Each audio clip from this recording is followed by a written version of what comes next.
일생 동안 당신이 반드시 읽어야 될 100권의 책 일당팩 저희 2부가 시작됐고요. 저희가 이번 주에는 타인의 삶이란 영화, 그리고 또 하나는 동독, 예전 동독의 슈타지라는 그 정보기관에서 어떻게 정보들을 취합하고 수집하고 사람들의 동태를 파악했는지 뭐 이런 것들을 그 수법들을 좀 알려주셔서 우리가 결국 그 원칙은 이제 시대를 지나도 뭐 관통하는 게 있을 테니까 뭐 어떻게 하면 잘 피해갈 수 있는지 오늘은 좀 실용적인 방송이 좀 될 것 같네요. 갑자기 주제가 이상한 쪽으로 가긴 하지만 저는 스파이물 되게 좋아해요. 네, 재밌더라고요. 그러니까 그 우리 좋아하는 007 영화 이안 플레밍, 그리고 뭐 그 존 르카레입니까? 추운 나라에서 온 스파이. 그리고 그레이엄 그린 이런 유명한 작가 있거든요. 권력과 영광. 근데 이런 사람들이 대부분 다 첩보원 출신의, 그러니까 첩보원이라는 게 막 그 공작도 되겠습니다만 어쨌든 내건도 있으니까 그 출신 작가들이에요. 영국은 좀 그런 전통이 있어요. 정보기관에 근무했던 사람들이 작가를 해가지고 디테일들 좀 있으니까. 그리고 이제 영국 같은 데는 그렇게 보나 봐요. 이 정보라는 거는 아주 고귀한 업무다 이거죠. 그래서 이건 돈 받고 하고 이렇게 하면 안 되고 귀족 출신들. 그리고 정보는 이제 이스라엘도 마찬가지라고 하는데 영국이나 이스라엘 같은 경우는 이 정보는 예술적 재능이 있는 사람이 다뤄야 된다는 거예요. 남하고 달라야 된다는 거예요. 의표를 찔러야 된다. 그러니까 천재가 해야 된다 이거죠. 근데 그게 공부 잘하는 천재 이런 게 아니라 남하고 다르게 바라보는 관점, 다르게 바라보는 발상, 이런 사람들이 딱 나타나서 이 사람들은 딱 하나의 단편적인 사실로부터 전체 그림을 다 그려낼 수 있어야 된다 이거죠. 그러니까 정보의 신 이런 걸 좋아하고 미국이라든지 뭐 동구권, 소련 이런 데는 근데 그렇게 하면 만약 그 정보의 신이 저쪽으로 마음이 바뀌어갖고 넘어가 버리면 끝이잖아요. 그래서 항상 거기는 칸막이 칩니다. 요국의 정보는 요국밖에 모르고 저국의 정보는 저국밖에 모르고 예를 들어 내가 뭐 CIA 책임자고 슈타지의 책임자인데 우리가 제3국, 제1국 뭐 이런 숫자가 있다 치면 자 제1국이 관리하는 비밀 스파이 나한테 명단을 줘. 안 된다는 거예요. 그걸 알려면 다시 회의를 열어야 되고 비밀 정보 해제를 해야 되고 이런 복잡한 절차를 거치게 만들어놨다는 거예요. 안 그러면 다 한꺼번에 일망타진 될 수 있기 때문에 항상 그렇게 일종의 격실 구조를 만든다고 하죠. 그러니까 배가 격실로 해놓으면 한쪽이 물이 새어 들어와도 딱 막을 수가 있으니까. 그러니까 그런 식으로 좀 이게 조금씩 다릅니다. 근데 이제 결국 뭐 동독 같은 경우는 아까도 말씀드렸듯이 그런 어떤 서독과의 어떤 체제 경쟁에서 인구도 적고 경제 수준도 떨어지는데도 불구하고 바로 이런 슈타지 그리고 이제 HVA 그 바로 이제 중앙 해외 공작처, 해외 공작국 거기 있었기 때문에 결국 서독에게 그렇게 밀리지 않았던 거죠. 결국 뭐 익명의 삶인 거예요. 여기는 익명의 삶인데 그래도 이제 그 익명의 삶이 들려주는 이야기들은 아주 우리에게 좀 울림이 있으니까 그 마르쿠스 볼프라고 합니다. 얼굴 없는 사나이로 유명했습니다. 그러니까 바로 이 슈타지 내에서 해외 공작을 총괄하면서 거의 30년간 얼굴이 노출이 안 돼요. 그러니까 잡을 수가 없는 거예요. 도대체 이 사람이 어떤 사람인지를 알 수가 없었던 정도로 그만큼 이제 아주 처신도 잘했고, 그러니까 1923년에 태어나서 2006년에 이제 졸했는데 이 사람 딱 사망했지 않습니까? 그러니까 서구의 유수한 언론들은 다 특집 기사를 실었어요. 독일의 슈피겔, 뉴욕 타임스, 프랑스 르몽드, 영국 이코노미스트 모두 특집 기사를 실을 만큼. 아까 말씀드렸듯이 세계 최고의 정보 기관이 어디냐 20세기. 이 사람이 바로 볼프가 주도했던 그 HVA라는 그 슈타지 내의 해외 공작국 여기가 최고였다고 보는 거죠. 그 가장 큰 작전이 두 개입니다. 로미오 작전 그리고 이제 퀸터 기움 사건인데 볼프가 했던 작전 중에 큰 거 최고의 작전들입니다. 로미오, 그리고 퀸터 기움. 로미오 작전은 말 그대로 이 사람이 발상을 완전히 바꿔버린 거예요. 뭐냐면 항상 우리는 마타리 해가지고 뭐 여간첩, 미녀계를 많이 생각하잖아요. 이 사람 미남계로 바꾼 거예요. 미남계? 미남계로 접근할 수 있는 사람들이 아주 고위직의 그럼 아내들? 아니죠. 자, 고위직을 포섭하기가 쉽지 않잖아요. 아니, 이 사람들 다 이 사회에서 가장 잘 나가는 사람들인데 이 사람 포섭 안 되잖아요. 근데 고위직을 포섭하기는 힘든데 그러면 고위직이 갖고 있는 정보를 볼 수 있는 사람이 누굴까 착안한 거죠. 여자 비서들인 거죠. 그때도 타자를 좀 비서였죠. 여자 비서들. 거기에 딱 착안을 하기 시작한 거죠. 그리고 당시 이제 서독은 전쟁 이후니까 남자가 모자라잖아요. 그 나이에 남자들이 다 죽고 많이. 그러니까 착안해가지고 특히나 이제 혼자 살고 있는 돌싱이든지 미혼이든지 이런 사람들을 딱 거려가지고 이렇게 이제 보내기 시작하는 거죠. 그래서 1979년 같은 경우는 막 갑자기 유명한 사람들 예비서가 갑자기 다 정발돼 버려요. 들통갈 같은 거 다 망명해버리고 다 전부 다 탈출하고 그게 79년 난리가도 아니었습니다. 그래요. 네, 그리고 뭐 이게 이제 끝까지 또 감춰진 사건들도 많아요. 통일이 되고 나서 결국 누구도 예상하지 못했던 최고위직의 뭐 예비서가 간첩이었다는 게 들통납니다. 통일되고 나서 결국 들통난 거예요. 그런 사건이 있었고, 그러니까 네. 팔상의 전환을 이루었고, 아까 말씀대로 그러니까 결국 스파이는 예술가적 감각이 필요하다는 관점에서 보면 이 사람이 아주 뛰어난 거고, 또 하나는 이제 퀸트 기욤 사건인데, 네. 이 퀸트 기욤이라는 독일의 사진 작가를, 동독의 사진 작가를 1953년에 동독 사람들이 그때 이제 이 소련에 항거해가지고 시위를 일으켰거든요. 근데 소련 탱크가 진압을 해버렸죠. 그때 막 엄청나게 많은 사람이 서독으로 탈출했거든요. 네. 이때 일부러 보낸 거예요, 탈출을. 그런 다음에 천천히 하도록 이제 계속 지원한 거죠. 플랜트라고 하죠. 심는 건데, 플랜트. 15년 만에 이 사람이 결국은 서독의 최고 군부에 진입하게 됩니다. 서독 3인당에 침투해가지고 15년간 작업해가지고 나중에 당시 서독의 동방정책을 주도했던 빌리 브란트의 문고리가 됩니다. 빌리 브란트가 보는 모든 정보를 다 동독으로 보낸 거예요. 그래요? 그걸 이제 5년간 한 거예요. 5년간. 와. 그래서 결국 이게 터졌을 때 빌리 브란트 바로 다음 달에 사임을 할 수밖에 없었던 거예요. 야. 15년을 공작을 해가지고 성공한 거예요. 근데 그 정도로 시간을 들여서 공작을 해서 그 리스크를 감당하고 하려면 스스로의 어떤 그 사상에 대한 확신 같은 건 좀 있었나 보네요. 그래서 보통 이제 우리가 이 스파이를 포섭하고 이제 스파이를 리크루트할 때 이제 마이스라고 불러요. 마이스. 첫 번째가 이제 돈, 머니. 두 번째가 이데올로기. 네. 그러니까 신념 이런 것들이죠. 그리고 세 번째가 이제 컴프로마이즈라고 하는데 약점을 잡아가지고 타협하고 절충하는 거예요. 여자 문제, 마약 문제, 뭐 여러 가지 집안 문제 이런 약점을 잡아가지고 너 비밀 알고 있어. 그러니까 우리 말 들어. 그러면 우리 폭로 안 할게. 그게 하나 있고 네 번째가 이 에고예요. 에고. 나는 잘난 놈인데 우리 조직에서 우리 회사에서 나를 인정 안 해주네. 그런 것들이 있잖아요. 사람들이 네네. 내가 이 조직에 출세 못하고 이럴 때 그걸 또 건드려가지고 자기의 자존심 건드려서 포섭하기도 하고. 요런데 사실 동독이나 KGB가 왜 이제 전 세계적으로 정보 전쟁에서 재미를 봤냐면 뭐 미국은 돈밖에 뿌리는 게 없잖아요, 사실. 네. 동독이나 소련은 이념을 갖고 들어갔거든요. 그러니까 대표적으로 이데올로기 같은 경우를 접근하니까 영국의 케임브리지 5인방 해가지고 아주 유명한 사건이 있었어요. 다 케임브리지 대학 출신의 최고 명문가 집안이고 다 영국 예무성 MI6인데 근무하는 사람들이 자발적으로 이제 그 구소련 간첩이 된 거죠. 그러니까 다 망명해버리고 어마어마한 사건이 킴 필비를 필두로 해가 5인방 사건이 있었고 네. 그러니까 이데올로기가 진짜 중요해요. 이데올로기를 동조한단 말이죠. 그러니까 그렇게 해야지 이게 장기간 적어도 네네. 내가 이 복무하기 위해서는 신념이 있지 않고서는 뭐 돈 이거나 뭐 이성관계 이걸로는 쉽지 않을 것 같은데. 그러니까 이 결국 이데올로기가 이제 그런 이제 여기서는 사회주의가 되겠습니다만 민족주의. 예를 들어 시오니즘 있지 않습니까? 예를 들어 이스라엘이 유명한 엘리 코헨이라고 전설적인 스파이가 있어요. 그 이 사람 같은 경우는 이 시리아에 침투를 하기 위해서 이제 준비를 계속 했지 않습니까? 그래서 아주 돈 많은 사업가로 위장해서 시리아에 이제 그 고위층 인사들하고 사귄 거예요. 그리고 이 사람이 이제 그 시리아만 해도 어떻든 아랍권이니까 그 자기 아파트 이런 데서 그 군대 고위 인사들하고 막 여러 이제 아주 재미있는 파티를 많이 즐기기도 하고 그리고 돈 주고 하니까 이렇게 한 상태에서 이제 모든 비밀 정보를 다 빼요. 네. 그래서 국방부 차관 대우를 받았어요. 자, 그런 상태에서 결국 이제 이 사람이 모든 정보를 다 뺐기 때문에 나중에 이제 아랍하고 이스라엘 전쟁할 때 이 사람이 가진 정보 갖고 다 돼버린 거예요. 네. 자, 근데 결국 이 사람도 이제 그렇게 이제 나중에 이제 가기가 싫잖아요. 이 스트레스 엄청 받잖아요. 그리고 뭔가 자기도 위험을 느끼잖아요. 네. 근데 결국 이제 가서 결국 이제 적발이 되는데 어디를 가요? 시리아로 다시 갔다가 네. 시리아에서 이제 최고 지도자가 완전히 폭발을 한 거죠. 자기가 가장 친하게 생각했던 사람이 모든 걸 말해준 사람이 알고 보니까 이게 이스라엘 간첩이었다. 자기는 시리아 그냥 같은 아랍계인 줄 알았는데. 그래서 결국 이 사람을 이제 교수형 달고 6시간간 이제 뭐 공개 이제 교수형을 달고.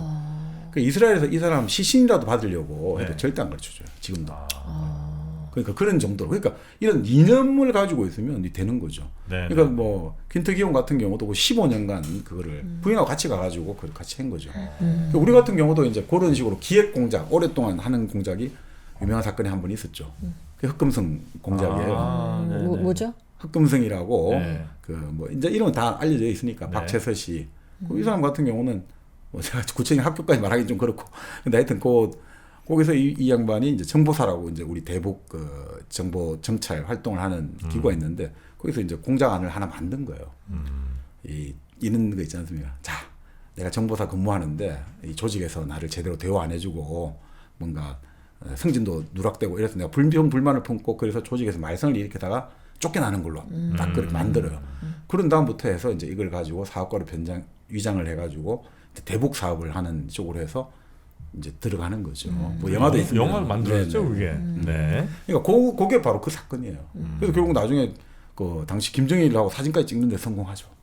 그랬어요. 사진까지 같이 찍었잖아요. 그 정도로 침투에 들어갔는데 그게 이제 1997년 대선 와중에 그때 아시다시피 그 북풍 사건 해가 여러 가지가 급치되면서 결국 그 공작이 결국 거기서 중단돼 버리고 유야무야 돼 버렸습니다만 우리도 그런 식으로 공작을 이제 나름 시도를 했던 거죠. 북한이 어떤 식으로 플랜트를 해야 되느냐. 그러면 이렇게 해가지고 그럴 듯 하지 않습니까? 이게 하니까 불평불만을 품었으니까 분명히 협조해 줄 것이다. 라고 볼 수가 있죠. 네, 네. 그러니까 뭐 그런 돈이 이제 필요한 경우도 많았고요. 그러니까 뭐 미국의 FBI나 CIA 아주 유명한 그 에임스 같은 CIA에서 그러니까 CIA에서 대방첩 업무라고 하죠. CIA의 외국 간첩들이 계속 들어오려고 할 때 막는 걸 방첩이라고 하거든요. 네. 그걸 담당했던 사람이 알고 보니까 소련하고 거래를 했던 거예요. 돈 받고 계속. 그러니까 돈 때문에 하는 경우도 많고. 그다음에 이제 캄프로마이즈는 아까 말씀드린 약점, 돈 문제, 네. 마약 문제 잡히면 그 협조를 해주는 거 있고. 근데 이해도 있어요. 아까 말씀드린 에고라는 것들은 내가 조직 내에서 출세를 해야 되는데 이게 안 되잖아요. 알고 보니까 그 소련의 유명한 그 대령 이름을 까먹었는데 그 대령 같은 경우는 잘 나가다가 나중에 출세가 안 되는 거예요. 알고 보니까 아버지가 그 러시아 혁명 와중에 아버지가 러시아 적군 예를 들어 이제 하나의 공산당 군대에서 활동한 줄 알았더니 알고 보니까 공산당에 반대한 백군 쪽에서 활동하다가 죽은 거예요. 그러니까 이제 이 사람 절대 출세가 안 되는 거예요. 네. 거기에 완전 이제 불만을 품고 네. 자발적으로 미국 쪽에 그 소련의 핵미사일 정보를 다 준 거예요. 그래서 그 사람은 세계를 구한 스파이라고 해요. 왜냐하면 당시 우리 케네디 대통령이 쿠바 이제 핵미사일 관련해가 봉쇄를 했지 않습니까? 네. 쿠바 전체를 그 함정 천척하고 비행기로 다 둘러싸고 소련에 미사일을 치는 전함이 오고 이러면 이제 붙으면 이제 3차 대계 대전이 일어난다고 했는데 그때 사실 왜 케네디가 더 과감하게 나갔느냐? 이 양반이 제공한 정보에 따르면 소련 핵미사일이 그만큼 별로 효력이 없다. 부정확하다. 이런 거 알고 있으니까 한번 대차게 더 나갈 수 있다는 거예요. 그래서 세계를 구한 스파이라고 하죠. 그 사람 같은 경우는 자기 에고가 만족이 안 되는 거죠. 이래 잘난 나를 조직에서 인정 안 해준다. 그러니까 그런 식으로 이제 여러 가지가 이제 걸려 있죠. 네. 이제. 자, 그래서 이제 마르쿠스 볼프는 어떻게 됐느냐? 자, 이 사람이 이제 베를린 장벽이 아까 말씀드린 1989년 11월 9일 날 붕괴되고 나서 이제 다 찾아오는 거예요. CIA가 찾아와갖고 미국으로 가자. 지금 당신 여기서 있다가 잘못하면 사법 처리된다. 미국으로 가면 우리에게 협조해주면 우리가 다 그냥 잘 살게 해줄게. 이스라엘은 또 이스라엘에 가자. 이런 식으로 계속해서 이제 막 온 세계의 정보기관 마찬가지 수독도 당연히 협조해주면 네. 우리가 다 해준 막 사법 처리 면제해줄게. 근데 조건이 그거잖아요. 자기가 그랬던 정보원들 이걸 털어놔야 되는 거잖아요. 자기는 그건 절대 할 수가 없다. 그렇게 된 거죠. 그래서 결국 나중에 이제 오스트리아로 갔다가 네. 다시 소련으로 갔다가 결국 다시 독일로 돌아옵니다. 그래서 독일 돌아와가지고 재판을 받습니다. 재판을 받는데 처음엔 징역 몇 년형을 받았다가 헌법재판소에 항소를 하는 거예요. 아니 내가 그 당시 동독과 서독 나라와 나라의 싸움이어서 스파이 활동하는 건 당연한 건데 그걸 가지고 어떻게 죄를 물을 수 있는가 해가 결국 서독 헌법재판 그 당시 독일 헌법재판소가 결국 이 사람한테 그걸 유리하게 그 결론을 내려줍니다. 네. 이 사람 결국 집행유예 받고 나왔는데 그러니까 아이러니하죠. 이 사람 때문에 일을 받고 한 사람들은 전부 깜빵에 나가고 네. 총 스파이 두목은 죄 없다 이 사람은 그렇게 냈는데 그렇게 있다가 이제 결국 이제 사망을 했는데 그만큼 이제 이 사람에 대해서 이제 이용 가치가 있다고 본 거죠. 네. 왜 그러냐? 이 사람은 자질 면에서 아주 탁월했다는 거죠. 그러니까 1924년에 지금의 독일 남부 지방에 태어났는데 네. 아버지가 의사예요. 근데 아버지가 의사인데 이 아버지가 아주 자유로운 사람이에요. 네. 아버지 철학이 뭐냐면 집이 소란한 것이 참된 민주주의다. 이 원칙을 갖고 있어요. 집이 시끄러울수록 민주주의가 작동하고 있다. 그리고 아버지가 이제 바람을 피워가지고 낳은 아들이에요. 아하. 첫 번이나 사이에 애가 있는데 이 마르쿠스 볼프의 엄마가 너무 매력적이라 가지고 10살 연하였거든요. 그러니까 아버지가 바람이 나서 이혼하고 다시 볼프를 낳았다. 볼프도 나중에 결혼 3번 합니다. 그러니까 스트레스를 그렇게 푸는 것 같습니다. 네. 자, 그래서 이 사람이 이제 뭐 독일에 잘 자라고 있는데 유대계예요 또. 그러니까 이게 참 재미있죠. 우리가 말하는 게르만계의 치밀함에다가 유대계의 어떤 명석함에다가 또 결국 이제 나치가 집권에 들어가니까 결국 소련으로 이주를 가거든요. 소련 사람 특유의 인내심 이게 결부가 돼가지고 이 사람이 완벽한 자질을 가졌다 뭐 이런 얘기를 하는데 자 그래서 이제 11살 때 모스크바에 와가지고 이제 계속 거기서 정착합니다. 그래서 거의 이제 자기는 이제 러시아 사람으로 생각하는 거죠. 네. 그랬는데 이제 항공학교 지망을 해가지고 우주 비행사가 되겠다 했는데 소련 당에서 특수첩보학교에 이 사람을 발탁합니다. 왜냐하면 소련이 앞으로 이제 2차 세계대전이 끝나고 나면 이제 전후 여러 가지 이제 좀 자기들 공산당하고 협조 체제를 구축해야 되는데 우리나라 사람들도 다 데리고 들어가요. 네. 향후에 이제 이 소련의 중심하에 이제 공산당 정부 협력 체제를 만들려고 네. 이 사람들 교육을 시킨 거죠. 그래서 이제 독일 쪽은 이 사람을 가야겠다 해가지고 볼프를 이제 교육을 시킵니다. 거기서 이제 온갖 교육을 다 받았다 이거죠. 폭발 그리고 항상 가명입니다. 네. 왜냐하면 이름을 항상 가명 쓰는 이유는 여러 가지 진짜 이름 알게 되면 나중에 이름 불게 되고 위험하니까. 네. 자 거기서 딱 이 스파이 교육을 하면서 2가지 주의를 줘요. 과도한 음주를 피해라. 이성 교제를 피해라. 그러니까 왜냐면 그렇게 하다 보면 결국 약해지니까. 그렇죠, 그렇죠. 근데 볼프는 음주는 어느 정도 절제를 하는데 여성을 만나는 거는 절제가 안 된다 봐요. 그래서 학교에서 만난 여성하고 결혼을 하게 됩니다. 나중에 보면 볼프도 미녀에 집착을 해요. 근데 이게 보니까 그 조르제 같은 경우도 뭐 여러 가지 조르게 아주 전설적인 그러니까 스탈린의 007이라는 사람이 있어요. 리하르트 조르게라고. 네. 이 사람 같은 경우도 일본에서 결국 첩보 활동을 하면서 2차 세계대전에 물꼬를 비튼 사람이거든요. 왜냐하면 일본이 그 당시 시베리아로 소련을 공격하느냐 아니면 저 밑으로 그 우리가 말하는 남방으로 공격하느냐 이거에 따라 갖고 지금 소련이 병력 배치를 해야 되는데 결국 조르게가 정보를 정확하게 보내가지고 일본은 소련 쪽으로 안 온다. 밑으로 간다. 이게 착안해가지고 결국 스탈린이 시베리아 극동을 지키고 있던 소련군 거의 뭐 수십만 명을 모스크바로 뺀 거예요. 그래서 히틀러를 막은 거예요. 네. 그러니까 이게 2차 세계대전 인류사를 바꾼 사람입니다. 근데 조르게 같은 경우도 마지막에 보면 일본에서 얼마나 이게 스트레스 받겠습니까? 계속 정보를. 조르게 마지막에는 포금하고 여자 계속 그래 했다고 하죠. 이 스트레스가 너무 심해요. 엘리 코엔도 마찬가지고 어마어마하게 이게 항상 그 언제 이게 들통날지 모른다는 그런 것들이 강했겠죠. 네. 자 그렇게 했는데 뭐 그러니까 학교가 갑자기 폐쇄가 돼 버려요. 왜냐하면 서방에서 아니 당신들 이렇게 해가지고 나중에 공산주의 혁명 만들려고 이런 애들 지금 키우는 거 아니냐. 그렇게 해서 폐쇄가 됐는데 볼프가 운이 좋았다고 하죠. 자기 앞선 선배들은 미리 먼저 그 독일에 침투했다가 다 잡혀가 다 죽어버렸다는 거예요. 미리 선발돼 갔다가. 네. 근데 이제 학교가 폐쇄되니까 이 사람 갈 일이 없는 거예요.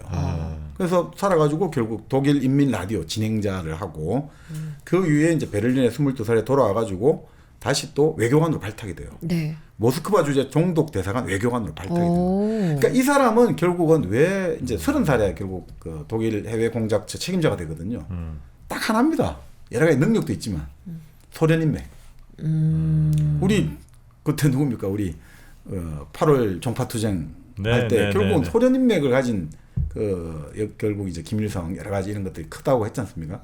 결국 해방 이후에 김일성이 어떻게 북한의 지도자로 그냥 바로 다른 경쟁자를 제치고 탑이 됐느냐. 네. 결국 소련 인맥이 미뤄졌는데 마찬가지로 이 사람도 자 소련에서 자랐죠. 소련에서 학교 다 했죠. 그 와중에 또 소련 이제 동독이 파견한 소련 외교관으로 가니까 이 러시아의 실력과 러시아 외교관이 있으니까 이 사람이 출사할 수밖에 없는 거야. 자 그렇게 해서 이제 동독은 이제 서독하고 경쟁을 해야 되니까 1951년에 해외 첩보 기관을 만듭니다. 네. 그게 경제사회과학연구소라는 이름을 써요. 경제사회과학연구소. 네. 무슨 말이냐면 우리나라도 지금 이제 요즘은 하도 이름이 자주 바뀌었는데 보안사 했다가 기무사 했다가 네. 지금 첩보사입니까? 지금 네. 그 길을 그렇게 말 안 하고 3.1공사로 많이 불러요. 3.1공사. 3.1공사에 네 전화하면 3.1공사입니다. 그 안기부 있죠. 국정원 예전에 뭐라 불리냐면 세기문화사. 지금 세기문화사입니다. 이렇게 불렀거든요. 맞아요. 그런 식으로 경제사회과학연구소로 불렀어요. 네. 자 여기서 이제 이 사람이 이제 그 본격적인 사회 활동을 시작합니다. 근데 이제 이 기관이 1953년에 슈타지 그 국가보안국 산하로 들어갑니다만 독립성은 유지가 됐다고 하죠. 그래서 이 사람들이 그런 이야기를 해요. 제일 중요한 정보는 비밀 정보보다 공개된 정보 있죠. 신문, 잡지, 방송을 1차적으로 가장 중요시해요. 그래요? 네. 공개된 정보인데요. 공개된 정보가 사실은 가장 그 핵심이라고 봅니다. 이게 사실 그 일본에 아주 유명한 그 미래 예측을 잘한 이름 정확히 모르겠는데 그 양반이 있는데 네. 그 아랍 전쟁 막 터지고 이러지 않습니까? 전쟁 터지면 기름값 막 서너 배씩 올라가잖아요. 네. 이 양반이 정말 예측을 잘했거든요.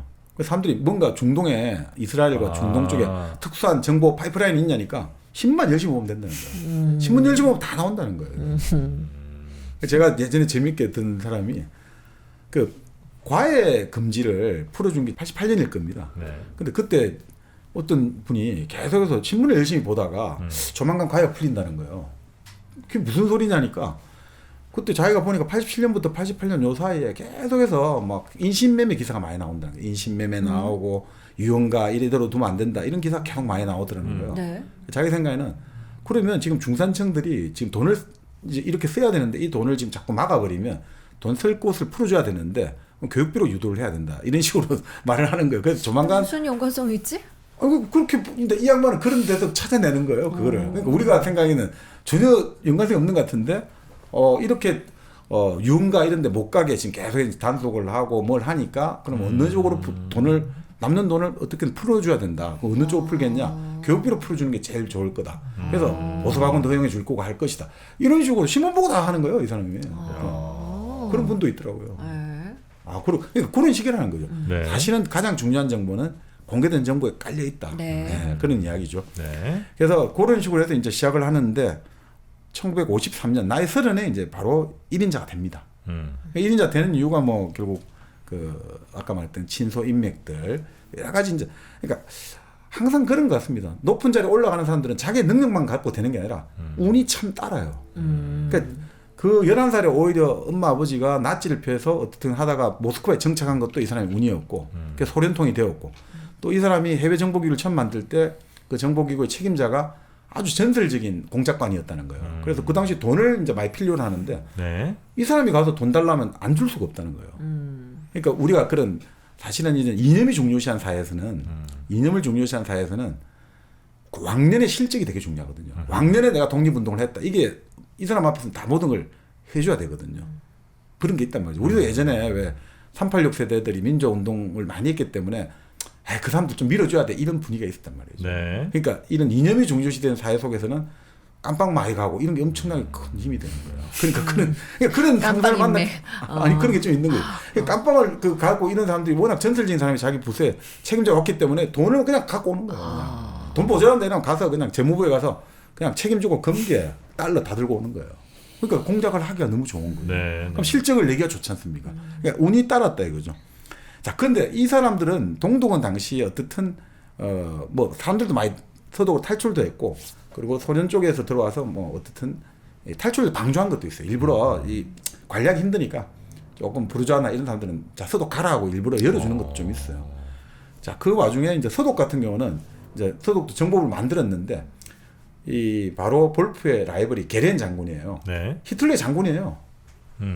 그러니까 사실 이게 부역자잖아요. 네. 네. 근데 이 사람은 미군하고 협상을 한 거예요. 뭐냐면 그래 나를 잡아가고 죽여도 그만이다. 그런데 소련과 소련군에 대한 정보는 내만큼 많이 가지고 있는 사람이 없다. 나를 죽여가지고 그 정보를 없앨래. 왜냐하면 그 많은 정보를 독일 남부의 어느 산 쪽에 원래 이제 파묻은 거예요. 그래서 내가를 만약에 기용해주면 내가 그 정보 다 주겠다. 마치 그 2차 세계대전 때 폰 브라운 있잖아요. V 로켓 만든 사람이. 네네네. 딱 미국과 협상해가지고 내 팀을 살려주면 내가 갖고 있는 모든 우리 로켓 정보를 다 미국에 제공할 테니까 그래서 그 사람들 데리고 미국 갔잖아요. 그래서 아폴로 우주선 만들었잖아요. 네. 똑같은 거죠. 그러니까 협상을 한 거죠. 그러니까 미국 입장에서는 지금 소련이 너무 이제 이 공산주의 이게 퍼지니까 어쩔 수 없이 이 사람들 쓸 수밖에 없는 거예요. 그래서 이 사람들하고 이 사람들이 바로 우리 치면 연방정보부를 만든 거예요. 네. 그래서 참 이게 좀 어쩔 수 없는데 우리 같은 경우도 이제 친일파를 중요했던 이유가 이제 미국에서 기본적으로 이 공산혁명이 너무 지금 물살이 거세니까 이걸 막기 위해서는 일단 공산주의를 다루는 사람을 중용하자. 네. 독일이나 다 비슷했습니다. 이게 어쩔 수 없습니다. 그러니까 독일도 그 당시에 말이 많았습니다. 이 도대체 나치 청산, 과거 청산을 못한다. 우리는 되게 잘했다고 생각하는데 전혀 그렇지 않습니다. 프랑스도 그렇고 독일도 그렇고 그렇게 만든 거죠, 자기들이. 국가 신화를 만들어야 되니까 우리 프랑스와 독일은 새로운 프랑스와 독일로 태어났습니다 라고 선전하기 위해서 했지. 사실은 그 내 사회 내부에서는 상당히 이게 문제가 심각했다고 나치 합니다. 부역했던 사람들도 여전히 기억 많이 되고 네. 또 다음 정부의 중요한 사람들이 되고 네. 이런 일들이 적지 않았군요. 네. 켈레는 이제 딱 자기가 그 약점이 있습니다만 어떻든 미국이 전폭적으로 밀어주지 않습니까? 이 사람이 정부기관 이제 수장이 됐는데 항상 검은색 중절모 딱 있고 선글라스로 항상 딱 언론에 노출되는 거예요. 우리 정프로 선글라스 끼듯이 이런 이미지를 계속 반복적으로 하면 신비주의가 되는 거예요. 이게 아주 그러니까 우리가 대표적인 사람이 스티브 잡스잖아요. 항상 똑같은 옷을 입고 이런 것들이 아주 이게 본인을 신비화 만드는데 아주 좋습니다. 아주 좋네. 나 신비롭고 싶지 않아. 근데 신비해 보여요. 아, 그래요? 네. 그리고 이 사람의 특징은 정보기관은 돈이 필요하잖아요. 항상 그래서 적의 능력과 목표를 과대 포장합니다. 과장합니다. 그래야 돈을 받잖아요. 그렇죠. 우리도 사실 꼭 이게 없다고 할 수는 없어요. 왜냐하면 우리 기관이 돈을 많이 땡겨야 되는데 예. 지금 막 적이 얼마나 많은 막 무기를 갖고 있는지 아느냐 이렇게 해야 되거든요. 요 몇 년간 미국 그 외교 잡지라든지 국방 이런 사이트 보고 있으면 중국이 AI 기술이 너무너무 발달해갖고 우리는 지금 전쟁하면 진다 계속 나오거든요. 실제 그럴 수도 있는데 제가 보면 엄살일 경우가 많아요. 그래야 돈을 땡기잖아요. 예산을 야 큰일 났다 빨리 예산 그런 경우가 많다고 하죠. 네, 그런 것까지 다 하죠. 네. 자 그렇게 해서 이제 뭐 이렇게 이제 서로 이제 싸움을 본격적으로 벌이게 됩니다. 그리고 베를린이 결국 나눠져 있잖아요. 네. 그 아시다시피 옛날 동독 서독 나눌 때 베를린이 동독 딱 한가운데 거기가 있어요. 거기에서 이제 서베를린은 서독, 네. 동베를린 동독이에요. 웃기잖아요, 그죠? 그렇죠. 섬처럼. 섬처럼 돼 있는 거예요. 네. 자 거기서 그러니까 어떻습니까? 이 베를린에 동서가 하여튼 같이 있잖아요. 그리고 61년에 장벽이 세워졌지만 어떤 교류가 되잖아요. 89년에 베를린 장벽이 해체됐을 때 뭐 이쪽에 나온 책으로 보니까 그 당시 전 세계 스파이 한 4만 5천 명이 베를린에 집결해 있었다고 하죠. 왜? 베를린에서 활동하기 제일 좋잖아요. 정보 서로 수집하기가. 그러니까 우리나라도 그 하정우 배우하고 나온 영화 제목이 베를린. 전지현 배우 나온. 그런 것들이 많죠. 본래는 이제 냉전 때 오스트리아 빈이 중립국이니까 본래 첩보 활동은 중립국에서 하거든요. 그래 양쪽을 다 하잖아요. 2차 세계대전 때 일본이 유럽 첩보망을 처음에 어디 뒀냐면 포르투갈의 리스본에 뒀어요. 그 리스본 두다가 리스본하고 이제 식민지 문제로 부딪히니까 리스본에서 이스탄불, 터키가 그 당시 또 중립국 하니까 그러다가 터키가 연합국 쪽 하니까 다시 스웨덴 쪽 스톡홀름으로 이렇게 옮겨가거든요. 그런 식으로 중립국을 움직이는데 바로 이렇게 이 베를린에서 이제 완전히 이제 이 스파이들의 이제 완전히 영원한 이제 이제 서로 간에 일어나게 되는 겁니다. 네. 그러니까 뭐 아까 말씀드린 대로 뭐 자유롭게 서로 왔다 갔다 할 수 있으니까. 그리고 동독에 이제 바로 이 볼프의 기관이 왜 이제 서독 사람들을 포섭하기 좋았냐면 베를린에 먼저 들어간 게 소련이 군대가 먼저 들어갔지 않습니까? 네. 들어가가지고 나치와 관련된 인물 파일들 자료를 제일 많이 들고 왔다는 거예요. 그러니까 서독에서 지금 활동한 사람들의 과거 행적을 딱 들고 있는 거예요. 그래서 그 파일을 들고 와서 이제 서독에 가는 거죠. 너의 과거를 알고 있다. 협조할래 안 할래. 그런 식으로 해서 포섭 많이 했다고 해요. 약점 아까 컴프로마이즈죠. 네. 약점을 잡아가지고 그렇게 많이 했다고 합니다. 그러니까 이제 그리고 이제 이데올로기 가지고도 많이 하고 그래서 어떻든 30살에 이제 정보기관 책임자가 되었고 그래서 이제 이 내 기관을 당의 칼로 만들겠습니다. 당의 칼과 방패로 만들겠습니다. 이렇게 하는데 문제는 항상 그 나라도 이제 소련의 위성국이었잖아요. 그래서 소련 KGB가 야 우리 정보를 너희들한테 주지는 않지만 너희 정보를 우리가 다 가져가야 돼. 이런 게 되니까 갈등이 많잖아요. 네. 그럴 때마다 볼프가 잘 풀었다는 거죠. 어떻게 풀었냐? 그 유리잔에다가 보드카를 콸콸콸 따라갖고 서로 마시면서. 그러니까 이 소련에서는 그런 이야기를 한대요. 제가 어느 책을 읽어보니까 구소련 공산당에서 문제가 생겼을 때 푸는 방법은 차를 마시면 이제 우리가 차를 마시면 사람을 아는데 1년이 걸리는데 술을 마시면 한 달이면 충분하다. 그러니까 술을 마셔갖고 인간관계를 풀어야 된다는 거예요. 차 근데 러시아에서는 잘못 마시면 죽는 거예요.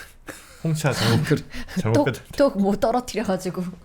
아니 그러면은 그러니까 네. 소련의 사람들의 그 습성이나 그런 문화를 너무 잘 알고 있으니까 네. 그걸 잘 이용을 했구나. 그렇죠. 그러니까 이 뭐 어느 책을 보니까 예전에 이제 소련 공산당 쪽 사람들하고 외교 관계를 풀 때 친밀감을 먼저 라포를 형성해야 된다는 거예요. 어떻게 하느냐? 사우나를 같이 가야 되고 사우나에서 갑자기 소련 사람이 자기 생식기를 쑥 잡아도 그냥 웃으면서 넘겨야 된다. 그리고 목욕탕에서 같이 목욕하다가 갑자기 자기 머리통을 물속에 처박는 장난을 쳐도 웃고 넘겨야 된다. 목욕탕 가는 거 우리랑 비슷하네. 우리도 왜 약간 목욕탕을 같이 간다는 게 네. 꽤나 그 친분을 좀 그렇습니다. 그래서 왜 뭐 골프 같은 거 가면 끝나고 나서 이렇게 같이 사우나 같은 거 하잖아요. 네. 그래서 이제 그 친밀도가 매우 높아지는 거시기를 잡진 않죠. 아이 하여튼 뭐 다 벗고 서로가 이제 마주한다는 것 자체가 굉장한 어떤 뭐 격식이나 이런 거 다 떠나서 친해지는 그래서 이제 뭐 술을 같이 마시면 한 달 네. 그리고 차를 마시면 1년 커피 마시면 하루면 또 네. 이렇게 라포가 형성이 되죠. 네, 맞습니다. 키크 커피는 1kg 커피로 네. 조금 어려운 자리, 좀 어색한 자리일 수 있는 분들 이런 분들께 또 1kg 커피 딱 대접을 하면 저처럼 이제 편하게 그냥 물에다 타드리면 네. 되거든요. 네. 저 지금 이렇게 먹고 있는데 아르테미스. 네, 이건 이제 디카페인이라 밤에도 전혀 부담 없이 먹을 이렇게 수 있습니다. 꽉도 참 예쁘게 나오더라고요. 맞습니다. 여기 안에 이렇게 한 포씩 몇 포씩 들어 있나요? 여기. 이게 한 10포 7개 들어있습니다. 7개 7개씩 네네. 이렇게 딱 들어 있군요. 네, 요거는 뭐 작은 잔이면 하나면 충분하고 저처럼 네. 한 500ml 이렇게 드시면 네. 한 2포 정도 드시면 하루에 뭐 요거 2포면 좀 많이 드시는 분들도 웬만큼 드시지 않을까 네, 맞습니다. 싶은 생각이 드네요. 네. 네. 자, 여러분 1kg 커피의 아르테미스 즉석 커피 한번 맛보시려면요. 네이버에서 1kg 커피를 검색하시면 향이 되겠습니다. 정말 좋습니다. 네. 자, 뭐 사실 근데 이제 우리하고 비슷하긴 한데 우리하고 좀 또 다른 게 하나 있죠. 구소련 같은 경우는 뭐 지금 러시아도 뭐 그렇다고 하는데 네. 그 남자들끼리 좀 더 친분을 위해서 딥키스를 가고야 아이, 남자들끼리요? 네. 아이, 에이. 그렇게 하잖아요. 에이. 그렇게까지 가면 안 될 것 같은데. 그래, 싫어할 것 같은데 그쪽 사람들도. 아니 뭐 하여튼 그런 게 그 말이 유명한 있어요. 사진 있잖아요. 호네크하고 네. 브레즈네프가 한 사진 있죠. 유명한 딥키스. 사진. 네, 네. 안 친해지고 말란다잉. 네. 네. 자, 그래서 이제 결국 이제 1979년에 이제 서독의 언론들이 일찍 보도하기 시작합니다. 사랑 때문에 스파이 짓을 한 여자 비서들 해가지고 이게 바로 그 오퍼레이션 로미오죠. 로미오 작전. 로미오 작전을 네. 볼프가 네. 주도해서 어차피 남자 고위직에 직접 다가가는 건 매우 관문도 여러 그렇습니다. 개고 힘드니까 차라리 그 비서들 그렇죠. 정부의 길목에 있잖아요. 근데 비서들은 대부분 또 여성들이었으니까 그때는 또 이렇게 생각한 거예요. 자꾸 여자를 그 뭐 강하다 이런 강한 남자 이런 게 아니라 여자는 친절한 남자 약하다. 진짜 선수는 부드러움으로 파고든다. 그러니까 우리가 생각하는 스파이가 강하고 이런 게 아니라 진짜 선수는 부드러워야 된다. 이런 식으로 파고든 거예요. 네. 그러니까 사실 스파이는 누가 그런 얘기 했는데 최고의 스파이는 신세리티 그러니까 성심성의껏 해야 된다거든요. 모든 것에 최선을 다하는 사람이 최고의 스파이라고. 성실한 사람, 네. 최선을 다하는 사람. 자, 그러니까 전쟁 후에 서독에 남자들이 부족하잖아요. 외로운 싱글 여비스가 많은데 딱 주목을 한 거죠. 그러니까 볼프는 확실히 그런 거 보면 예술가의 기질이 있는 거예요. 천재적인 스파이 기질도 좀 유태계잖아요. 네. 네. 그러니까 사실 이런 역발상하는 거 있지 않습니까? 비즈니스맨도 그렇고 예술가들 역발상하는 게 있어야 되거든요. 그래서 이제 로미오 작전을 1950년대부터 시작해요.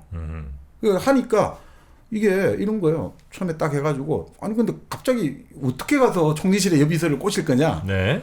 자 이제 퇴근할 때 총리실 근처 그 버스 정류소 이런 데서 얼짱얼짱 거리는 거예요. 그렇게 해가지고 대충 보고 이제 수작을 걸기 시작하는 거예요. 그런데 생각해 보세요. 아주 미남이고 젊고 매너까지 좋아요. 그런 사람이 자기한테 차 한잔 하자 뭐 시간 있냐 하니까 그 뭐 어떻게 술술술 넘어가는 거죠. 근데 문제는 이제 결혼은 못 하는 거예요. 결혼하면 이제 신혼이 지금까지 다 위조된 서류로 가지고 들어왔는데 서독 당국에서 결혼하면 이걸 하다가는 들통이 나니까 네. 그럼 핑계를 대라는 거죠. 내가 지금 전 부인하고 이혼 문제가 마무리 안 돼갖고 지금 조금만 더 기다려달라. 아니면 결혼이 뭐가 중요하냐. 나는 동거가 좋다. 우리 사랑을 꼭 그렇게 문서로화 시켜야 되느냐 이런 식으로 이제 피해라고 하는 거죠. 네. 근데 어느 순간에 뭔가 이제 퇴근하고 들어왔는데 갑자기 아무도 없어요. 그러니까 예를 들어 뭔가 자기한테 이게 감시의 망이 들어온다 싶으면 남자 그 공작원들은 하루아침에 사라집니다. 날라버려요. 와. 마음이 너무 아프겠다. 먹튀네, 먹튀야. 먹튀죠. 근데 첩보의 세계는 비정하니까요. 네. 자, 근데 이제 줄리엣 요원들, 이게 줄리엣 요원이라고 부르죠. 포섭된 사람은 줄리엣이니까. 그러네. 로미오 작전이니까 줄리엣 요원이잖아요. 네. 줄리엣 정보원들이잖아요. 네. 두 가지 유형이 있다고 합니다. 첫 번째는 첩보 활동 자체가 재미있는 거예요. 뭔가 비밀을 공유한다. 이것도 재미있고 또 그 남자들이 재밌다 이거죠. 그러니까 이런 사람들은 남자들하고 노는 것도 재밌고. 그러니까 이런 사람들은 이 남자가 사라져도 다른 남자 보내면 또 재미있게. 네. 쉽다 쉬워. 그러니까 이런 유형이 있고 두 번째는 일편단심형이 있다는 거예요. 이 사람들은 안 돼요. 아무리 해도 안 되는 거예요. 이거는 한 번 마음이 한 사람이 사라져버리면 절대 이제 마음을 못 여는 거예요. 그래서 이제 그런 경우가 있다는 거죠. 야, 제목 잘 졌다. 작전명도 로미오와 줄리엣. 네. 이뤄질 수 없는 사랑. 네. 그러니까 이게 25년간 쭉 진행된 거예요. 1950년대 용어도 계속 먹힌 거죠. 그래서 뭐 이런 식으로 접근했답니다. 국방부에 아주 고위 간부 비서를 하는 40살이 된 이혼녀가 있다. 근데 이 사람은 용모가 뛰어나지 못하다. 자, 어떻게 하냐. 그러면 그런 사람들을 또 만남을 가져야 될 거 아닙니까? 이성 만남. 그 우리 치면 데이팅 주선하는 업체에도 HV 요원이 들어가 있는 거예요.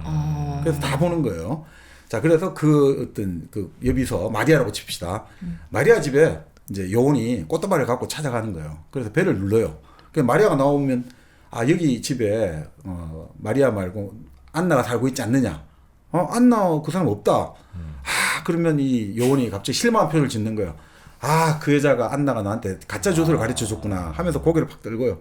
그러면서 그렇지만 이 꽃다발 버릴 수도 없고 우리 내 대신 안나 대신 당신이 받아주면 내 아픈 마음이 조금 더 위로가 되겠다. 이 말을 잘하는 거예요.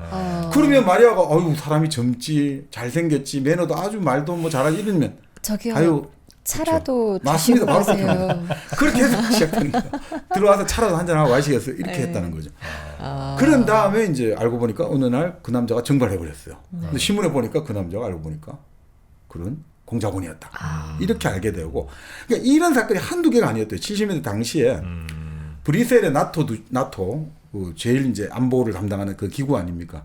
거기 대표부 비서가 갑자기 스파이 혐의로 체포되고 한 달 뒤에는 또 나토 사무국에 있는 여비서가 동베를린으로 기순을 해버리고 또 나토 근무하던 벨기에 여비서가 동독에 망명 신청을 하고 또 당시에 이제 우리 치면 집권 여당이죠. 기민당, 기독교민주당 집권 여당의 중앙당 비서가 체포되고 외교국방문제연구소 책임자 여비서가 또 동베를린으로 사라져버리고 기민당 의장의 여비서가 사라지고 재무부 고위 간부 여비서 사라지고 막 난리가 나는 거야. 79년에. 아이고야. 그럼 이 사람들이 어떻게 그럼 사라지는데 바로 동독 가느냐? 그러다가 걸리면 안 되잖아요. 다른 지역을 간대요. 벨기에, 네덜란드, 스위스 쪽으로 가가지고 동독 쪽 들어가는데 딱 동독에 국경 검문소 가지 않습니까? 그러면 어떻게 하냐면 아무것도 씌어지지 않은 여권을 딱 주는 거예요. 독일 여권을. 그럼 그게 신호래요. 그러면 딱 그걸 받아본 동독 검문 군인들은 바로 슈타지한테 연락한다는 거예요. 그럼 슈타지가 와가지고 바로 딱 이제 그 전화 통화를 그쪽에 연결해가지고 데려간다. 이런 식으로 딱 전행겨져 있잖아요. 근데 거기 가서 또 그 로미오랑 같이 살 수 있는 것도 아닐 거 아니에요. 그러게. 아니 살기도 합니다. 그래요? 네. 그럼 그럼 좀 다행이네. 네, 살기도 합니다. 아마 사랑이 이루어진 커플은 몇 개 없었을 것 같아요. 그 로미오는 또 다른 일하러 그렇죠. 또 가고 이래야 될 테니까. 네. 근데 이제 신분이 노출되면 좋죠. 노출된 사람은 다시 못 쓰니까. 한 번 신분 노출되면 더 이상 못 써요. 그렇겠네. 네. 그러니까 재밌긴 하네요. 근데. 네. 근데 이제 여기도 방패를 지켜야 되지 않습니까? 그러니까 독일 같은 경우도 대여를 담당하는 이제 연방정보부가 있고 헌법수호청이라고 이제 방첩. 우리 들로는 이제 간첩을 잡아야 되는 그 헌법수호청이 있거든요. 이쪽은 이제 작전을 시작하는 거예요. 이제부터 서독 국경으로 들어오는 25살에서 45살 사이의 독신 남성을 집중적으로 관찰하기 시작해요. 25살에서 45살 사이로 서독 국경으로 들어온 남자들을 관찰하기 시작해요. 그래서 하도 이런 일이 많으니까. 그렇죠. 그래서 근데 관찰하면 되게 쉽대요. 이런 찾아내기가. 잘생기기보다 제일 중요한 머리 스타일. 왜요? 그 당시 60년대만 해도 이제 히피들 해가지고 많이 머리를 기르는데 동독 출신들은 아무리 그걸 해도 그걸 안 된다는 거예요. 짧은 머리. 짧은 머리 하니까 쉽고. 그 다음에 여기에 딱 오잖아요. 서독에 여기나 이런 데 있으면 서독 사람들은 그들도 보다는 그 쇼윈도 있잖아요. 물건들 그거 가서 계속 보고 온다는 거예요. 아, 신기하니까. 신기하니까. 그러니까 딱 동독인의 전형적인 특징이 파악이 딱 된다는 거예요. 헤어스타일. 그러니까 이런 거 있지 않습니까? 아무리 그쪽에서 뭘 잘한다 해도 우리 예전에 1968년에 1.11 사태라고 북한 그 특수군이 청와대 기습하겠다고 왔지 않습니까? 그 청와대까지 거의 들어왔잖아요. 근데 마지막 근무에서 걸린 게 뭐 외투까지 입은 건 좋은데 농구화를 신고 있었던 거예요. 그러니까 경찰이 이거 이상하다 된 거죠. 아니 특수군인이 훈련한다면서 농구화를 신고 그게 잡힌 거죠. 사실 거기서 총격전이 벌어진. 그러니까 그게 아무리 완벽하더라도 디테일에서 결국은 이게 차이가 납니다. 네. 그런 식으로 이제 작전을 했는데 결국 뭐 25년간 아주 성과를 얻어낸 거죠. 그리고 이제 아까 말씀드린 데 최대의 어떤 성과는 슈퍼 스파이 퀸트 기욤이죠. 네. 바로 동서독의 최고 책임자의 문고리까지 네, 시켰으니까 네, 네. 우리 치면 뭐 청와대 제일 부속실장? 부속실장. 그러니까 비서실장보다 오히려 더 같이 옆에 항상 옆에 있는 거예요. 네, 네, 네. 이 사람은 누구보다 아침 일찍 와가지고 구운 크로아상을 딱 들고 와가지고 여비서가 출근하지 않았으면 커피 끓여가지고 딱 그냥 갖다 바쳤다. 그리고 같이 숲을 거닐고 그 산 속에 가서 숲을 거닐고 산책하고 그 부부 이제 빌리 브란트 부부가 여행을 갈 때도 같이 따라갈 정도로 총애했다는 거죠. 자, 그 정도의 사람이 뭐 어떤 식으로 이거 작전을 했느냐? 아까 말씀드린 대로 동독 그 사람들이 53년에 이제 시위를 하다가 자절하고 나서 50만 명이 탈출했거든요. 그때 이제 볼프가 이 퀸트 기욤 부부에게 서독 탈출을 하라고 명령을 내린 거예요. 그래서 그 퀸트 기욤을 아는 주변 사람들은 막 격분하는 거죠. 아니 이게 그 동독 국가의 은혜를 원수로 갚았다. 그렇게 해서 보낸 다음에 이제 고정간첩을 만든 거죠. 3인당에 이제 근처에 이제 있게 하는 거예요. 3인당, 타이민주당이 좀 더 이제 그 이쪽 성격이 좀 진보적이니까. 네. 그래서 사진작가로 계속 일을 하는데 결국 이 사람은 성실했다는 거죠.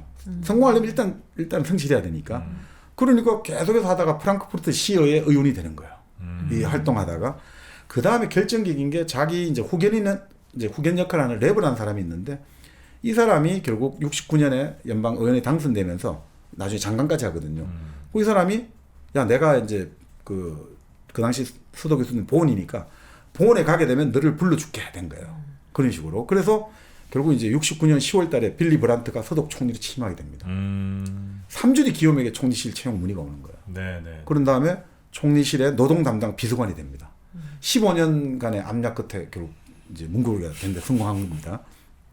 자, 그러면서 거의 뭐 이제 출장 갈 때 옷걸이에 옷 걸어주고 슬리퍼 가져다 주고 완전히 진짜 이게 뭐 아들처럼 구는 거예요. 입속의 혀처럼. 네. 자, 그리고 빌리 브란트에 올라오는 모든 서독의 정부 보고서 그리고 해외 정보 첩보 이런 것도 그냥 실시간으로 갔다는 거예요. 실시간으로. 그게 뭐냐면 이 사람이 특수 카메라를 쓰는데 우리 지금 이게 A4 한 장이지 않습니까? 네. 요걸 특수 카메라로 딱 찍지 않습니까? 그럼 요게 한 점으로 딱 찍혀버린대요. 한 점으로 딱 간다는 거예요. 점 하나로. 그러면 그거를 어떻습니까? 우표 밑에 요걸 모아가 붙여갖고 동독으로 보내는 거예요. 우표 밑에 요거 한 점인 정도밖에 안 되니까. 그런 필름을 딱 붙여가 보내면 그건 뭐 예를 들어 어마어마한 양이 계속해서 가는 거죠. 그러니까 볼프는 앉아가지고 다 판단하는 거예요. 이게 참 중요한 게 정보기관은 정보를 많이 수집해서 좋은 게 아니라 결국은 분석을 해야 되거든요. 그래서 정보 수집하는 사람하고 분석하는 사람은 항상 다르게 배치를 해야 됩니다. 네. 그러니까 정보 수집을 하는 이유는 어떤 상황을 파악하기 위해서 하는 거고 정보 분석하는 거는 결국은 우리가 평가를 하고 판단을 하고 있습니다. 근데 이제 이게 완전히 뭐 다 되는 거예요, 이제. 네네네. 이제 완전히 핵심 정보를 다 보다 보니까 이 서독이 앞으로 어떤 정책을 하고 어떤 거 할지 다 나오는 거죠. 그래서 예를 들어가지고 어떤 요번에 불신임 투표가 한다. 이럴 때, 이 만약에 빌리 브란트 쪽이 지면 안 되니까 약점도 잡고 돈을 가져와서 의원을 시켜가지고 그 의원을 찾아가서 협박해갖고 이쪽으로 표를 던져. 이런 작전까지 성공했어요. 자신들의 네. 공작 대상이 계속 그 위치에 있어야 되니까. 네. 그러니까 실제로 당시에 서독에 한 4,000명 정도를 포섭하고 있었다고 하죠. 4,000명 정도를 포섭하고 있었고, 실제 뭐 우스갯소리입니다만 당시 서독의회 교섭단체를 만들 정도가 됐다는 거죠. 동독이 관리하는 의원이 그 정도는 됐다고 하죠. 자, 그렇게 하면서 더 핵심적인 거는 그 바로 총리 빌리 브란트의 사생활을 다 갖고 있는 거예요.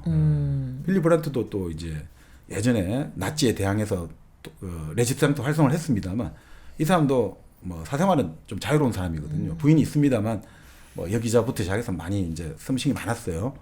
휴가까지 같이 갈 정도니까 결국 서독 정보기관이 걱정을 했던 거예요. 이거 여자하고 좀 사진까지 다 찍어놨으면 그걸 가지고 만약에 하면 이거 어떻게 될까? 근데 그런 이야기를 했죠. 브란트가 아버지 같아가지고 자기가 차마 그렇게는 안 했다. 뭐 이야기는 합니다. 근데 이 사람도 결국은 스트레스를 너무 많이 받죠. 술은 많이 안 먹어요. 술 먹다 보면 결국은 이게 실사죠.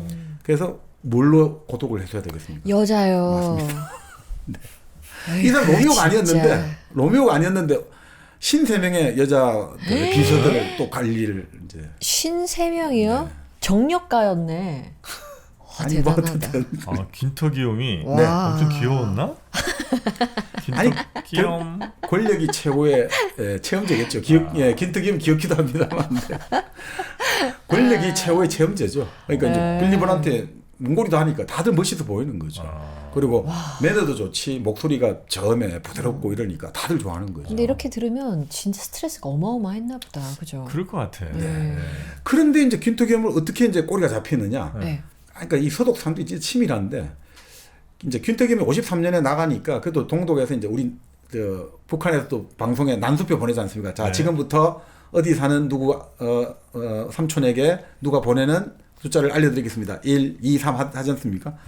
1950년대 중반에 누구에게 생일 축하를 보냅니다.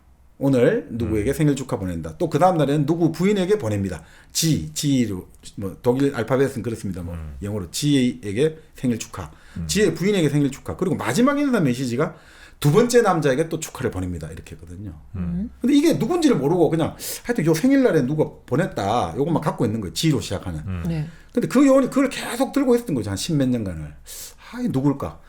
근데 다른 어떤 이제 그 감시를 하던 이제 스파이 용의자를 하는데 그 사람 자료에서 스파이 생일이 나온 거예요. 어떤 스파이 생일들이. 근데 둘이서 전혀 모르는 요원 둘이서 식당에서 뭐 이야기하다가 내가 50년대 옛날에 그 생일 때 뭔가 불러준 게 있었는데 하니까 나도 최근에 어느 조사한 자료에 생일에 뭐 자료가 있는 게 있더라. 그렇게 해서 둘이가 딱 맞춰보니까 G로 시작하는 뭔가 있다 이거죠. 그래서 독일 서독 당시 정부 내용을 짜져보니까 긴터기움이 걸렸던 거예요. G로 시작하니까. 그 다음에 긴터기움의 생일하고 긴터기움 부인의 생일하고 두 번째 남자가 이게 축하를 했잖아요. 그 날짜가 알고 보니까 긴터기움의 아들이 태어난 날인 거예요. 두 번째 남자잖아요. 그러니까 뭐 암호가 넘어왔는데 네, 그 암호를 숫자 맞춰보니까 십몇 년 만에 맞춰보니까 귀염이더라. 네. 자, 그래서 결국 이제 74년 뭐 이건 뭐 여러 가설이 있습니다. 이 긴터기움을 알고 빌리 브란트한테 미리 한 몇 년, 1년 전에 통보를 했다는 거죠. 근데 아는 척 하지 말고 그냥 이제 두고 보자 해가지고 1974년 4월에 딱 체포를 했다는 거죠. 또 뭐 역정보 흘릴 수도 있고 하니까. 그렇죠. 근데 이제 긴터기움이 체포될 때 이 슈퍼 스파이가 할 행동을 안 하고 그냥 이렇게 했다는 거예요. 나는 동독의 시민이자 공무원이다. 그걸 존중해 달라. 이렇게 했다는 거죠. 이 슈퍼 스파이는 그렇게 하면 안 된다고 합니다. 끝까지 부정을 하든가. 그렇겠죠. 네, 그렇게 해야 되는데. 그리고 나서 바로 한 달도 안 돼가지고 블란트는 총리직에서 사임할 수밖에 없어요. 자기가 결국 이 책임을 져야 되니까. 기욤이 13년형을 받고 부인은 8년형을 받습니다. 네. 그래서 볼프는 또 자기 최고의 스파이지 않습니까? 부하를 구출해야 되니까 계속해서 스파이 교환하자 해도 이 긴터기움은 절대 풀어줄 수 없다는 거예요. 네. 부인은 빨리 좀 풀어줘요. 근데 긴터기움은 결국 이제 거의 한 7년간 살고 이제 81년에 동독으로 돌아옵니다. 그래도 한 8년 한 거죠. 7년 살았죠. 네. 근데 부인이 결사 반대하는 거예요. 뭘요? 긴터기움 절대 나는 같이 못 산다. 우리 집에 못 와. 왜? 왜냐하면 당시 이제 서독 첩보기관에서 조사받을 때 이제 서독 정보원들이 다 알려준 거죠. 당신 남편이. 그렇죠. 그리고 사실 긴터기움이 당시 탈출할 기회가 있었거든요. 당시에 이게 터졌을 때 프랑스 남부를 여행하고 있었거든요. 그럼 도망치면 되잖아요. 그런데 다시 본으로 들어온 거예요, 수도로. 왜요? 왜냐하면 당시 자기 애인을 보호해야 되거든요. 아이고. 자기 집에서 그 증거를 없애려고 다시 들어왔다가 잡힌 거예요. 근데 그 자기가 보호했던 그 애인은 뉴스에서 이제 긴터기움이 스파이로 체포됐다는 딱 뉴스 보고 바로 자살해버렸어요. 자살이요? 예. 그러니까 이렇게 돼가지고.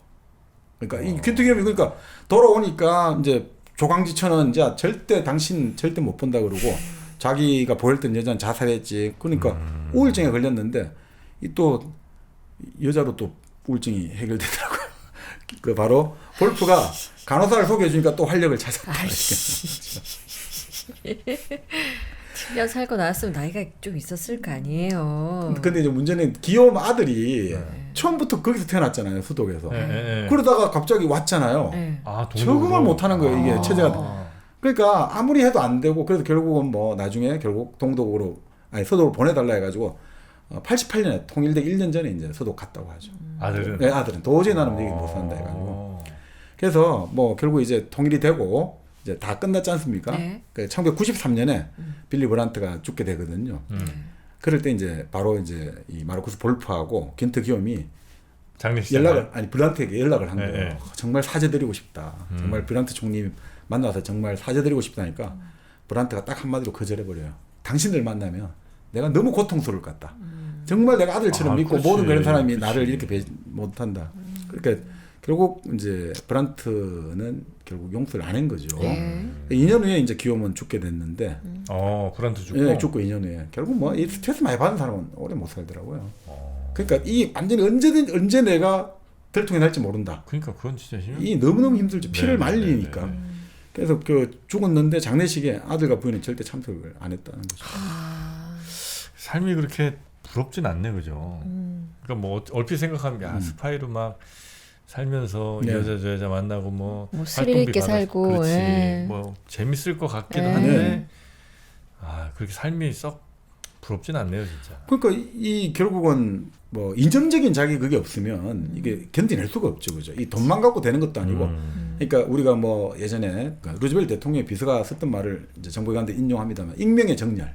그러니까 이 정보기관에 근무하는 사람은 내가 이름을 펼치고 인정받고 하면 안 되고 항상 몰래 뒤에 숨어가지고 내가 우리 국가를 위해서 한다는 익명의 정렬을 가져야 된다. 네. 그 루트벨트의 스피치라이터가 그 말을 쓴 거죠. 내가 글은 쓰지만 내 이름으로 안 나가잖아요. 그렇지만 그 익명의 정렬로 그 대통령을 보좌해야 되듯이 네. 국가를 지키려면 익명의 정렬로 가야 된다. 이런 어떤 그 애국심이랄까 이데올로기적인 게 없으면 쉽지는 않죠. 근데 이제 볼프 같은 사람은 이제 그게 아주 강한 사람이었고 그러니까 네. 아주 뭔가 자기들은 간첩이란 말을 안 써요. 그건 서방 세계 사람들은 간첩 스파이 이런 놈들이고 우리는 정보 전달자야. 뭔가 우리는 선하고 강력한 사람들이야. 이런 의미를 이제 많이 즐겨 썼다고 하고 이 사람 같은 경우는 이제 미국 같은 경우는 그 신호 정보를 좋아하잖아요. 뭐 레이더로 탐지하고 도청하고 뭐 에셜론입니까?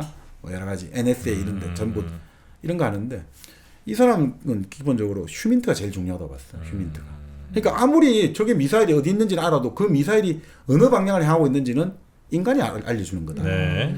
그러니까 결국 전자장비의 모든 정보는 인간의 판단이 빠져있기 때문에 안 된다. 뭐 이런 이제 이야기를 많이 했죠. 그래서 이게 좀 재미있는 게 동구권은 도청을 되게 좋아해요. 도청 정보를. 뭐 러시아라든지 네.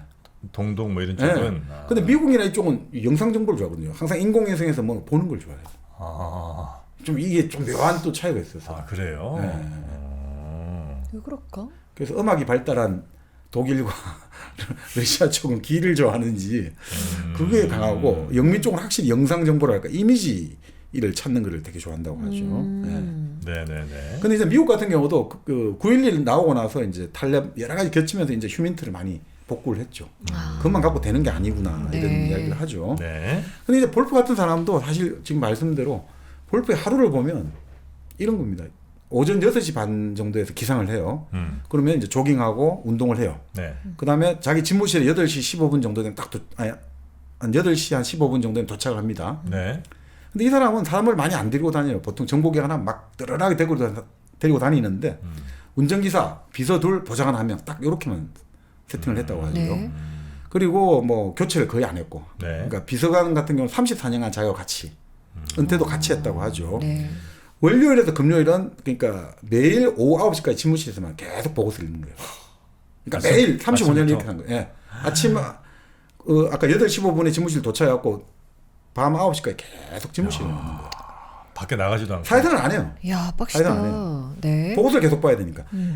토요일은 그래도 이제 사냥도 좀 가고 약간의 하고 일요일 집에서 휴식했다는 거죠. 그러니까 우리가 말하는 정상적인 의미에서 교제 생활은 거의 안 했다는 거예요. 그러니까 이제 상대 정보기관이나 KGB 사람들, 당 사람들 이렇게 만나는 건 하지만 기본적인 일관이 이거였다는 거죠. 그러니까 이 사람 뭐 보통 하듯이 권총도 안 가지고 다녔대요. 권총을 줘도 그냥 서랍 속에 넣고 그들도 보지도 않았다. 어차피 그 방 벗어나질 않으니까. 그러니까 뭐 담배 골초였죠. 그러니까 술도 마시긴 하는데 그건 아무리 봐도 이제 좀 정보기관 간의 친목, 비즈니스 차원이고 이제 담배는 못 끊었다고 하죠. 근데 이제 근데 이 양반은 이미 보고서를 다 보면서 아 이제 동구 소련이 밀리고 있구나라는 걸 이제 다 안 거죠. 그래서 이미 이제 이거 안 되겠다 해가지고 이제 은퇴를 하겠다 해가지고 결국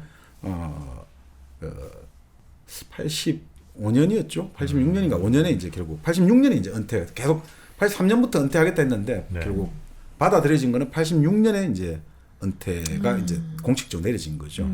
그러니까 이 사람이 은퇴할 때 이제 슈타지 같은 경우 전체 직원이 한 8만에서 9만이고 비공식 협력자가 15만 그리고 1년에 25억 달러 그 당시 돈으로 예산을 썼고 이야. 바로 골프가 담당했던 그 기관 HVA 같은 경우가 4,100명의 요원에 8억 달러 예산을 썼다는 거죠. 그러니까 와. 골프는 그러니까 직원 수는 슈타지 전체에 뭐 20분의 1밖에 안 되는데 예. 예산은 3분의 1을 썼어요. 어허. 해외 업무를 해야 되니까. 네. 근데 결국 이게 동독의 몰락을 재촉한 거죠. 결국 동독이란 국가를 지키기 위해서 우리 그 바로 타인의 삶처럼 계속 도청을 해야 되고 그 사람들은 그런데 자원을 낭비하고 있잖아요. 그러면 그 경제 발전이나 사회복지 그 돈이 무리에 쓰겠습니까? 해외 맨날 첩보하고 이런 돈 드니까. 그 중국 같은 경우가 지금 제일 문제가 중국이 국방비도 국방비인데 사실 중국의 국방비보다 돈을 더 많이 쓰는 게 그 내부 감시하는 데 쓰는 돈이 더 많이 들어가요. 빅데이터 해야 되죠. 안면 인식 계속 프로그램 돌려야 되죠. CCTV 돌려야 되죠. 이 돈이 무지무지 들어간다는 거죠. 그 돈이 지금 그러니까 중국 정부가 사실 국방비만큼의 그 대내 그 보안 예산이 많이 들어가가지고 진짜 골머리를 앓고 있다고 하죠. 그 돈이 지금 너무 많이 들어간다. 그게 뭐 몇백조 이렇게 몇십조 네. 들어가게 되면 네. 차라리 그 돈으로 뭐 고기를 사 먹든 네. 아, 그렇죠. 아니 뭐 사과를 사 먹든 홍삼을 사 먹든 해서 차라리 내수가 돌아가고 경제가 좀 더 네. 이렇게 확장이 잘 되면 오히려 체제 경쟁에서는 더 유리한 걸 텐데 네. 계속 그냥 감시하고 이거 에이 그냥 아휴, 그래. 소고기 먹자. 네, 건강한 게 최고예요. 네, 사과 먹고 네. 홍삼 먹자고요. 네. 네, 그래서 은하수팜이 여러분께 홍삼, 사과 그리고 소고기. 왜 이렇게 스파임을 갔냐? 이게 선물하기 너무 좋잖아요. 아 그렇죠. 네. 아, 심지어 이름도 은하수팜. 뭔가 이렇게 비밀리에 운영되는 네. 알고 보니 정보기관이야 여기. 그렇네요. 아, 은하수팜. 자 은하수팜에서 소고기 툭불 한우 그리고 정말 맛있는 사과. 정말 이 사과 맛이 그냥 네. 동네에서 혹은 마트에서 온라인에서 사 먹을 수 있는 사과 맛이 아닙니다. 네. 이번에 햇사가 또 나왔죠? 그렇습니다. 네. 그 산도와 당도가 절묘한 조화를 이룬 침 새콤달콤. 넘어간다. 네. 네. 또 홍삼은 얼마나 우리 또 면역력 키워주겠습니까? 네. 요거면 끝입니다. 네. 은하수팜에서 맛있는 몸에 좋은 음식들 많이 드시기 바라겠습니다. 네. 자 그렇게 해서 이제 86년에 이제 은퇴를 했는데 네. 정말 재밌는 게요. 제가 아까 말씀드린 게 89년 11월 9일 날 베를린 장벽이 붕괴됐다고 말씀드렸지 않습니까? 네. 네. 89년 11월 4일 날 이제 동독에 그 베를린에 반체제 인사들이 모여가지고 집회를 만들거든요. 집회를 주최를 해요. 거기에 누가 등장하냐면 볼프가 등장합니다. 네. 이제 이 흐름을 안 거죠. 이 변화에. 아. 그래서 이 우리 정부가 평화롭게 변화해야 된다 하고 연단에서 딱 나타납니다. 근데 사실 이게 제가 예전에 기억나는 게 이제 2000년에 그 당시 지금 생각하면 좀 까마득합니다만 6.15 뭐 남북 정상회담이 열리고 여러 가지 이제 이 남북 협의 무드가 들어서고 그때 이제 당시 한나라당이죠. 한나라당에서 우리나라 그 안기부 대공수사국장을 했던 정영근 의원. 네. 정영근 의원이 그 당시 이제 2000년대 그 한나라당의 국방 외교 안보 정책을 수정할 때 이 정영근 씨가 참여를 하거든. 네. 그 느낌이에요. 정보를 아는 사람들이 이 변화를 빨리 알아서 그런지 다 나가야 된다고. 그래요. 예, 그 정영근 씨도 그 국정원 안기부죠 그 당시 대공수사국장을 했는데 뭐 여러 가지 말이 많습니다만. 많죠. 하여튼 근데 그 변화의 흐름에 그 당시 당에서 그 계란 맞았잖아요. 그래서 그 자당 그 자기 당원들인지 모르겠는데 하여튼 그 집회 가가지고 저기 뭐 하는 짓이냐고. 근데 딱 이제 바꿔야 된다고 냉전 체제에서. 그러니까 그런 느낌이에요. 네. 볼프가 딱 그렇게 나타납니다. 근데 결국 이제 장벽이 11월 9일 날 붕괴되고 예. 여러 과정 끝에 1990년 10월 3일 통일이 됩니다. 그러니까 이제 지금 이제 또 이제 가야 될 거 아닙니까? 그래서 아까 말씀드린 대로 KGB에 먼저 모스크바를 가려고 하니까 KGB 베를린 지국장이 좀 외교적인 부담이 되니까 다른 나라 가면 도와줄게.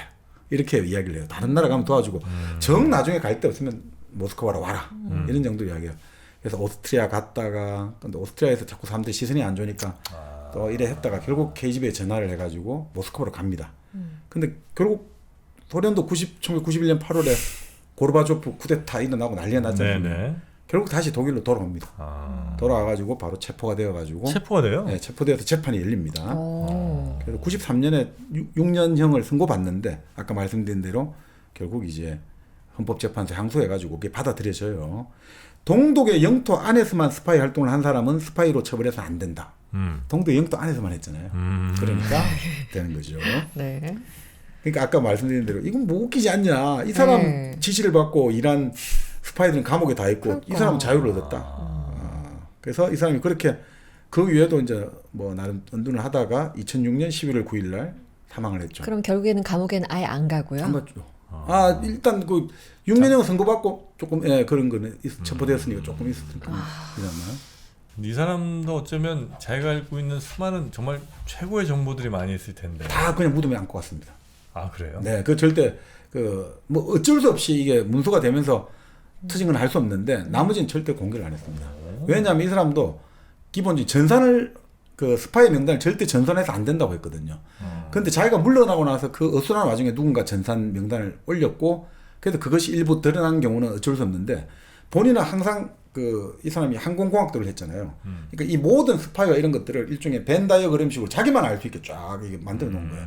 그래서 이 사람 머릿속에 들어가 있는 걸 강제로 뽑아낼 수는 없었던 거예요. 그러면은 네네. 그때 모았던 수많은 자료들은 그 다 수많은 자료가 사라졌어요? 1990년에 그러니까 89년 11월 9일 날 이제 베를린 장벽이 붕괴되고 한 달이 안 돼가지고 바로 슈타지로 성난 시민들이 몰려가고 다 파괴를 해버립니다. 이것 때문에 우리가 얼마나 고난을 겪었나.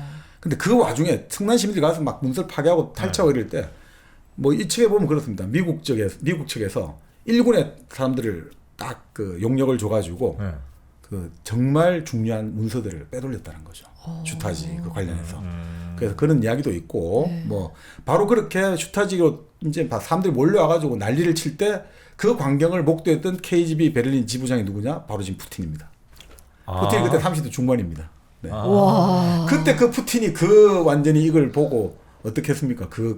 이 혼란과 그리고 파괴와 이런 뭐 생명 위협까지 느꼈었겠죠. 네. 그러면서 이제 푸틴이 지금의 딱 소련의 그림이 확 그러니까 지금 러시아의 그림이 확 지고 있는 사람이 된 거죠. 아 그래요. 바로 역사 현장에서 이 노도와 같은 시민들이 와서 이 막 슈타지를 완전히 막 바티오 감옥 습격하듯이 한 걸 보고 또 이 사람이 그걸 살아난 사람이죠.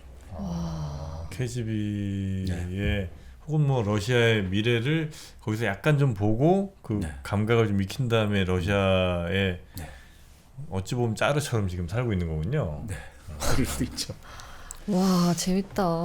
예.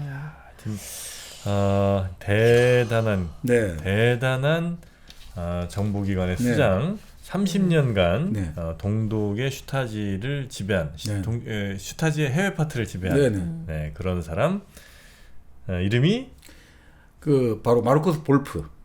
볼프가 이제 늑대라는 뜻입니다. 네. 울프 볼프. 네. 근데 이제 우리가 2부 시작하기 전에 중요한 거 알려주신다 했잖아요. 그러니까, 핵심이 이제 그거죠. 핵심이. 그러니까 역발상이다. 여자 조심해라. 여자 조심하고. 남자 여자 조심하라고. 역발상이. 술 많이 마시지 말고. 그리고 이제 또 그거죠. 이 아까 말씀드린 김특기용 사건 보면 15년 프로젝트잖아요. 네. 그러니까 본래 사람들이 그런 이야기 하는데 정말 그 이제 뭐 사기 치는 사람도 있잖아요. 이런 사람들 잘 보면 있잖아요. 보통 우리가 한 10년 겪어봤잖아. 이 사람 믿을만해. 그까지 다 노리고 치는 거예요. 그래서 그 동네 사람들 신임 얻은 다음에 샥 해가지고 뭐 샥 돈 들고 나르기도 하고 그런 게 많죠. 이 신문 한 번씩.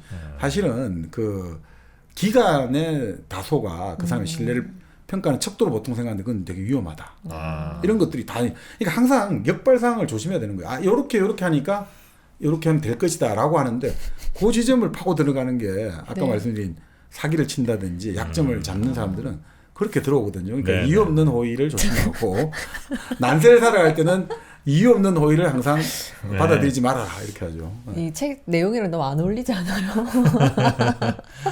하여튼 네. 혼자 그냥 살자. 네, 아무도 믿지 말고.